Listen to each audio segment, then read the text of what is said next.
น่ะ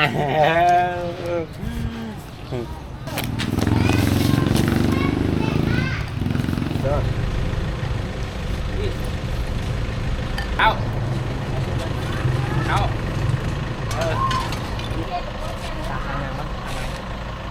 จะลาพอถักเราแล้วฮะเขาภาษาบ่ได้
กล้องเราเช็งดีนะครับ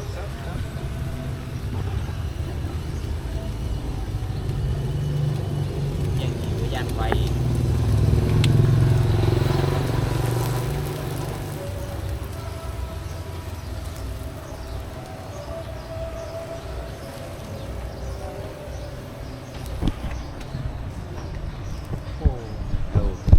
โอ้ฮ้อน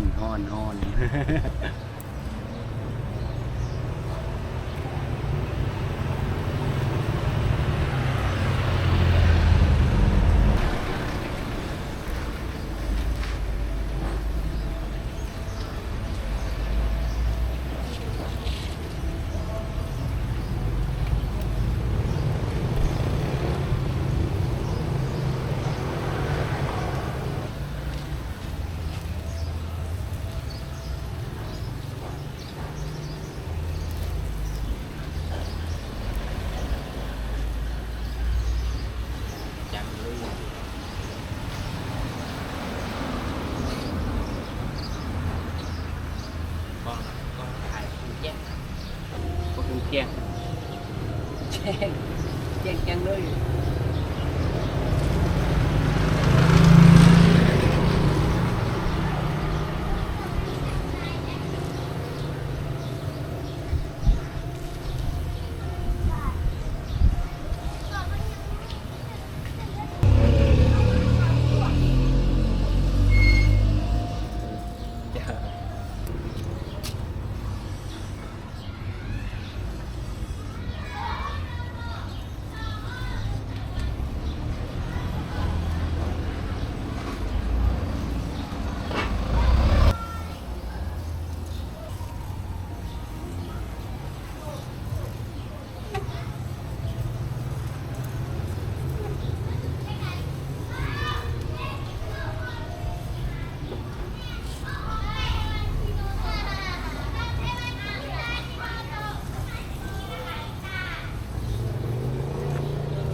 ฮัลโหลสบายดีได้เก็บกันเลยดิกระตาบังรถเด้อ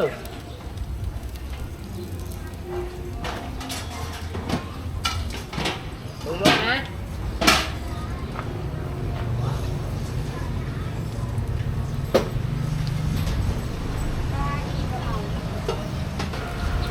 อันนี้ไม่ยังได้ภาษาลาวะ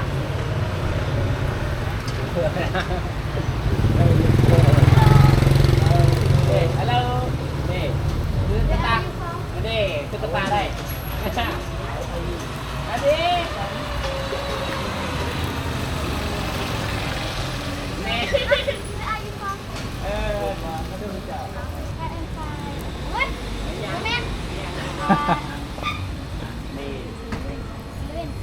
เขาทำซื้อนี่นี่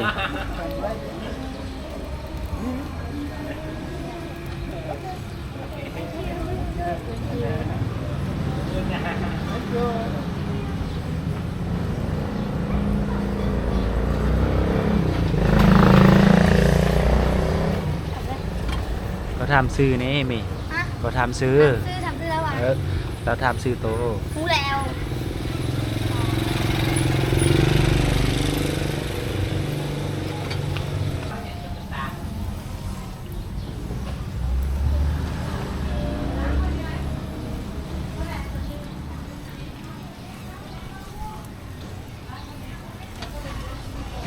ชอบไรดังเนี่ย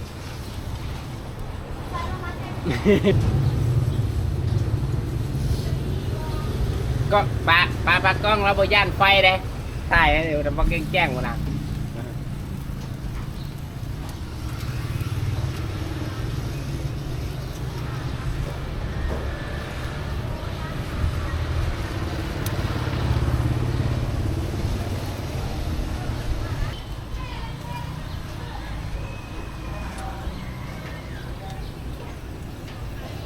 บอกแจ้งๆหน่อยใส่มึงเราถ่ายไหมบอกแจ้ง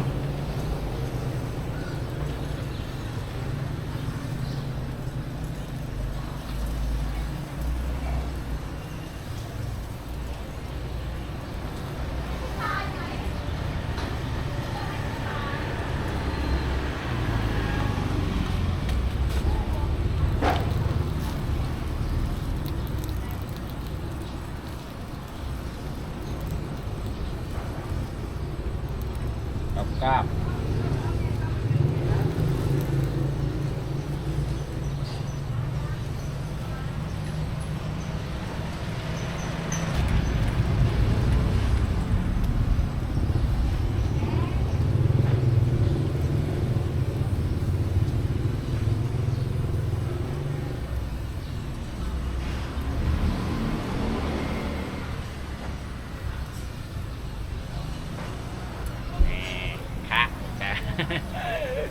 ไม่ใช่ว่าคักคักหน้า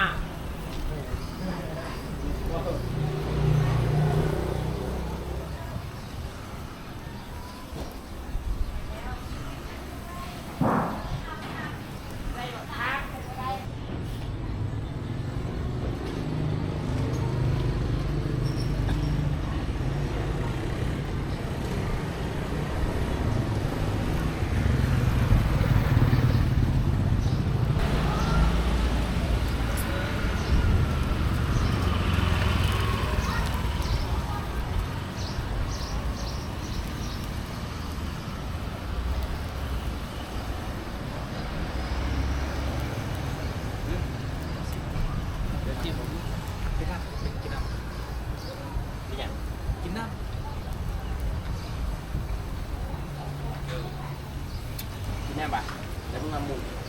แค่กูได้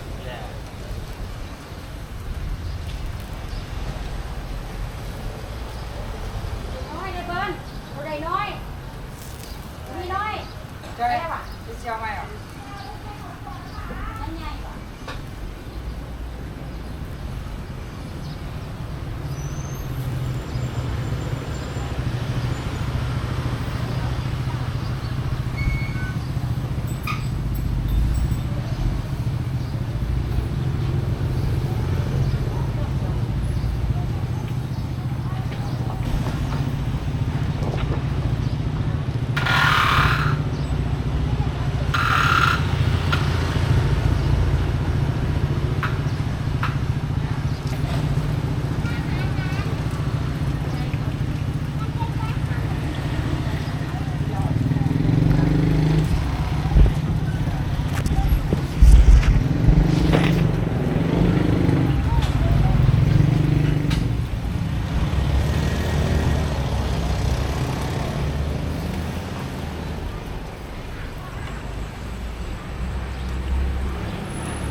มูเดียวกันเลยคือกันเลย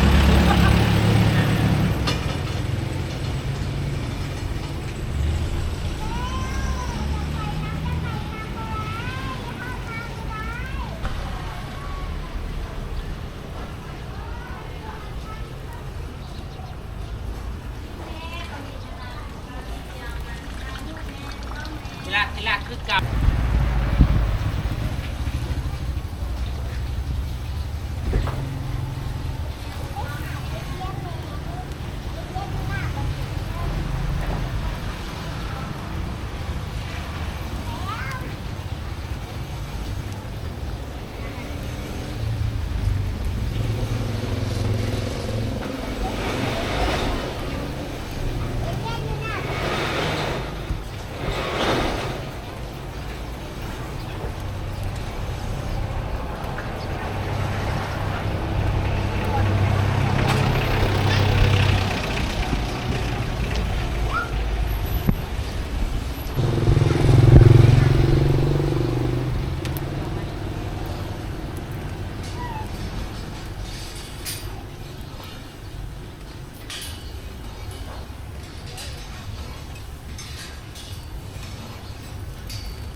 นี่ดีๆสิว่ามันรู้ที่ได้บ้าง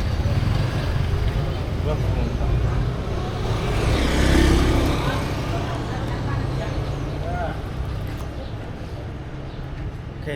โอเคกินได้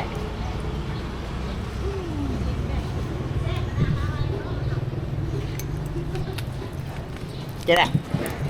น่า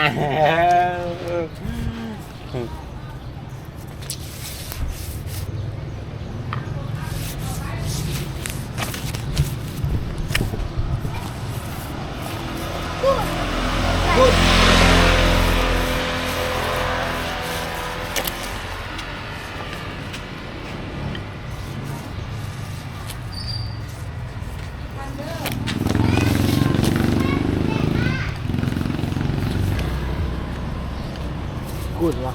พูดเปล่าเงี้ยว่าไปตุ๊กตาเขายังสวยตุ๊กตาเขายังสวยอยู่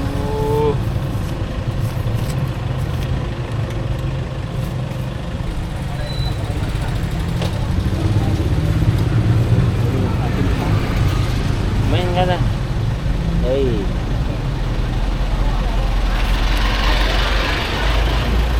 ข้าวเนี่ยมาหมุนมายันหมุนมา น้องปิ้งเด้อ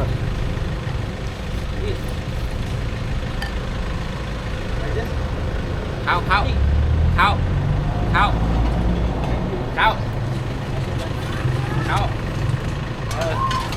นี่ให้นี่ชิมพริกชิมกันนี่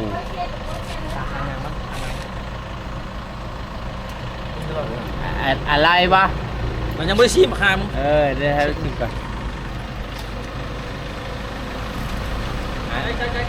อันนี้วะ ข้างหน้า เอาวะแน่ เบียร์ เรากินเบียร์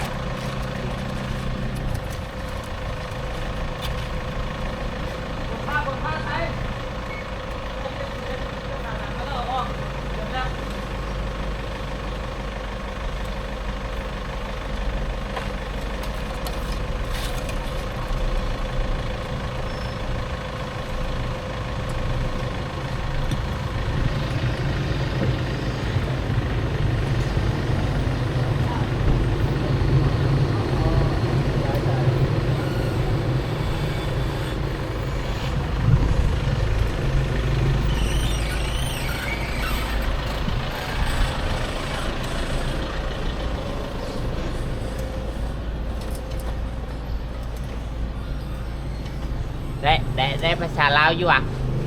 ฮะ ยิงคิดเรา ดึงพิดลาวได้น้อยนึงเลยเหรอได้ภาษาลาวบ่ฮะ ได้ อันนี้ไม่ยังภาษาลาวว่ายังนี่ ได้หน่อยนึง เราแบบว่า เออ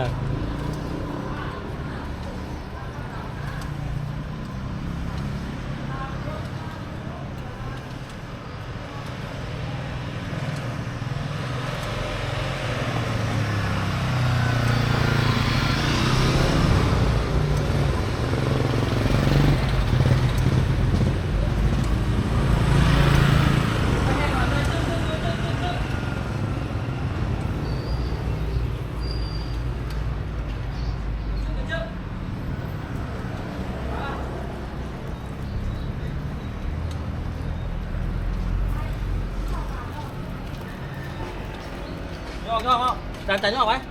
จะย่อจันได้แล้ว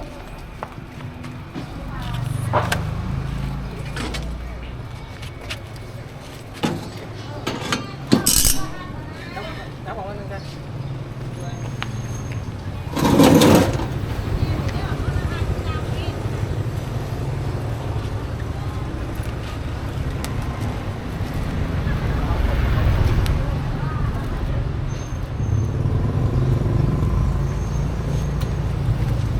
คอยเด้อวัดเด้อ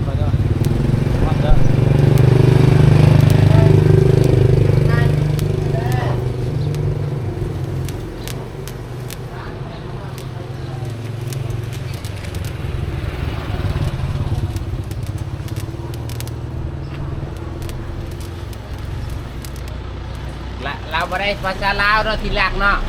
ถ้าเราได้ภาษาลาวเขาทักเราแล้วฮะเขาเอาภาษ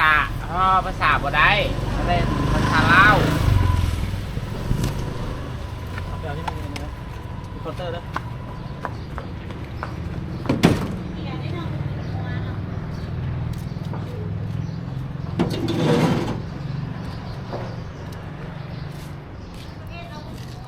แล้วกินแล้วอะกินประเทศเราเดาวันนะกินมา ขิง ปั๊บเด้กินดิเราอะเด้กินประเทศเราอะเด้เออกินแล้วอ่ะ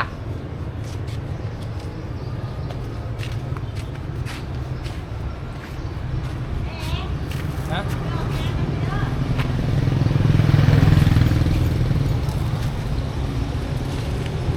แอบแอบ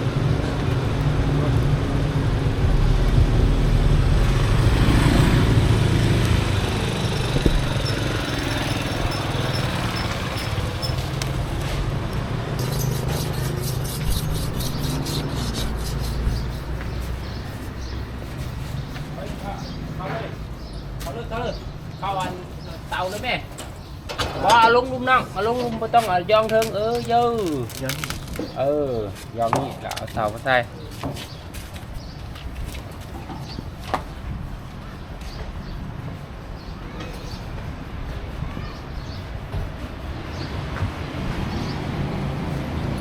ต้องยังไงต้องยังไงต้องยังไงคือกันเลยรายการต้องยังไงต้องไม่ใช่เวิร์กเหรอคนนี้